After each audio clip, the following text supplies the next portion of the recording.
So you want to get into photography and you're trying to figure out what is the best cameras for beginners. And after a quick little search online, then you quickly come to the overwhelming conclusion and fact that there are so many different camera brands out there that all makes different types of cameras. And to make the matter even more paralyzing, then you also come to realize that there's something called sensor sizes and lenses. I mean, where the hell should you even start? You just want to get a good camera that works, goddammit! Well, I've been photographing for almost 10 years, and in that time span I've had multiple different cameras, and in this video I want to share with you guys what I would personally do and how I would think and go about if I were choosing my first camera today.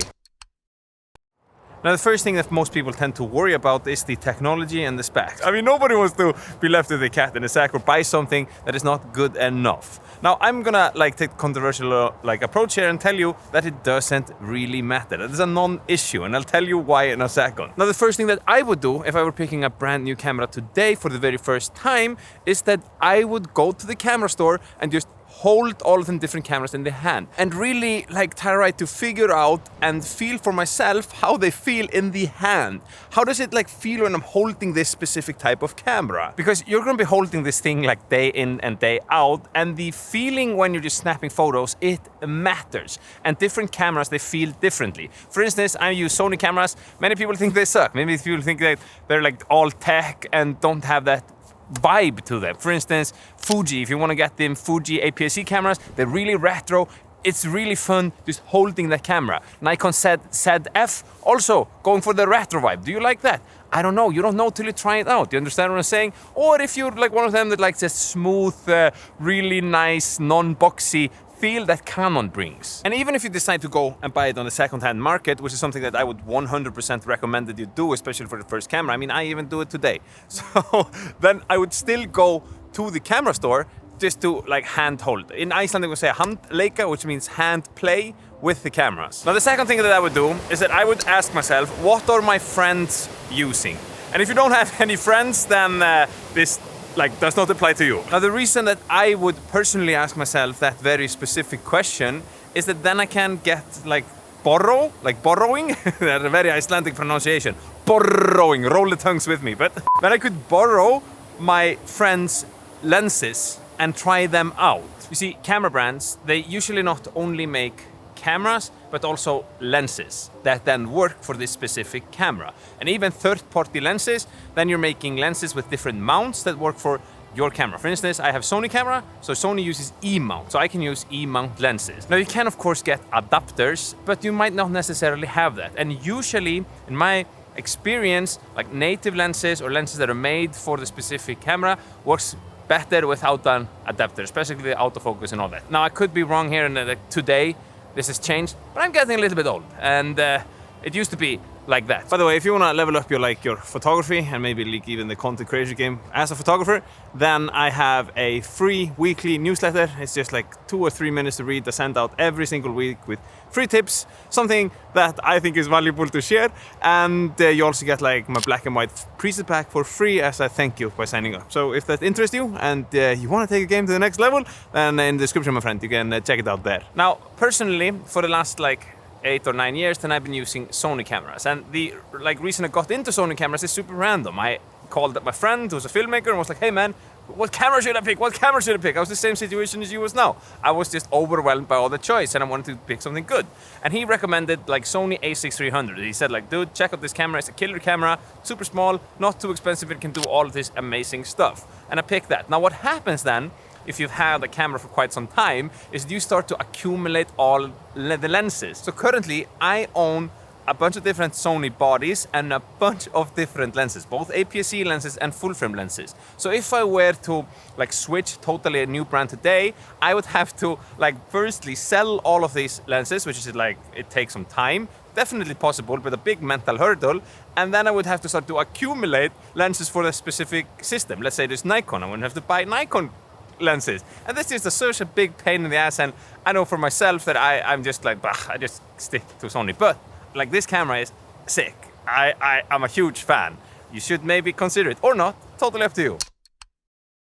Now, the third thing I would keep in mind is something that I think you need to realize is that it doesn't fucking matter what camera brand you choose. Hear me out on this one. Your mind might blow and your brain might leak a little bit out of your ear. Because, I mean, this is some serious stuff. You see, cameras nowadays, no matter from what brand they come from, are so incredibly good that like the specs that they have, even the entry-level cameras, is just something that photographers 10, 15 years ago could only dream about. And you see, I get it. I'm a human too. I go through all of this like feelings of wanting the latest and greatest and looking at the new shiny objects and being like, I have to have that. But like, do I really need it? Like, unless you are like a full-blown professional and needing something for a specific type of photography, which you're not because you're watching this video, motherfucker,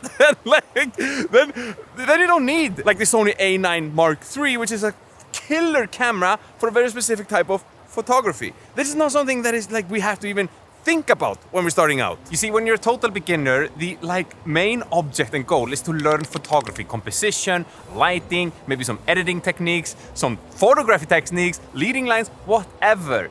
You're just like getting acquainted with the art and trying to figure out how to do it and master it. You understand what I'm saying? And like the gear is just a tool to do that. And it can be so like when I'm trying to figure out like how to say this, it can be such a distraction thinking that the gear is gonna make the photos. You, my friend, is who does that. And the most important part is that you just learn that. And you can do that with any camera out there. You understand what I'm saying? And I mean, as long as you haven't like bought all the lenses out there for a specific brand, and you maybe only have one or two, then it's like no problem at all if you don't like the camera for some reason to just like go say fuck it and sell it and try something new and different and fresh, something that you might connect with, you know. But I get it. You're not just here for some silly like that Icelandic guy theory. You want something tangible, and you want me to tell you what gear you should buy, because that is a big help too, because I have done the research. And like I'm gonna do that in a second. First, I just want to tackle also the full frame versus APS-C, and then the lenses. Now, when it comes to full frame versus like APS-C, then surprise, surprise, I don't think it matters that much. It's just a sensor size, my friend.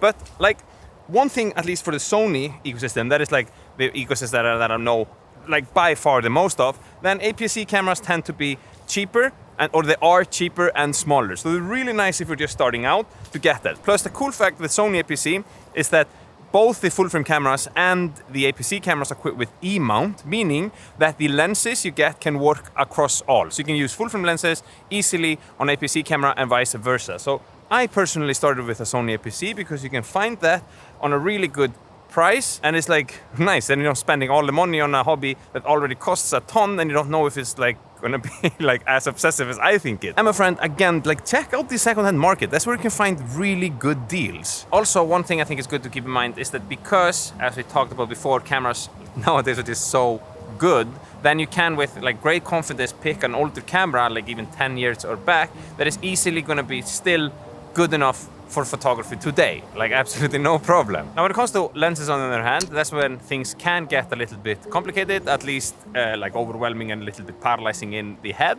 because there are so many things to choose from, especially if you don't understand what a 10mm is and what a 200mm plus is, you know what I mean? So basically there's a 10mm is a wide angle, and the lower in millimeter, the more wide angle look, and the higher in millimeters, the more like zoom capabilities you have. You understand? That's like very simple. Now you can go on Google and search this yourself.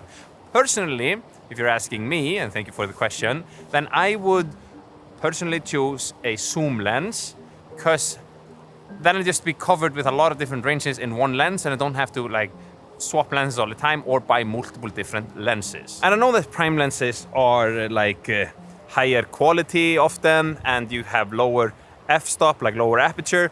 And also there's a good argument to made for beginners that if you just buy a prime lens, then you can like understand that focal length and understand what that looks like.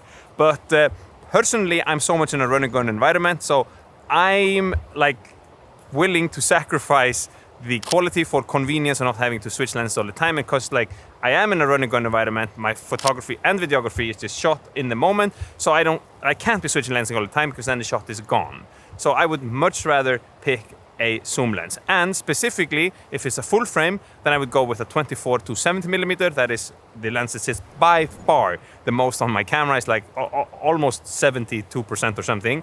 And if you're APS-C, then a 16 to 55mm or like an 80 to 50mm, something like that, because then you're covered with like quite wide angle all the way to like good telephoto capabilities in just one lens. Now with that said, then one thing that I would definitely keep in mind, that's something that I remind myself of all the time, is that I would much rather buy a cheaper camera and an expensive lens than the other way around. So for instance, if you have, let's just say $1,000 to spend, then I would spend minimum portion of that, as little as I can, on the camera and buy a much better lens, because that's you're gonna end up with more high quality photos than the other way around. And as I told you guys earlier, then I know that it's really nice to get a tangible answer and have somebody who has more experience to just tell you this is what I would buy. And my friend, I got you. So I made a video just for you where I break down what's, in my opinion, the best budget camera setup for beginners to start in this day and age. And you can watch it right here.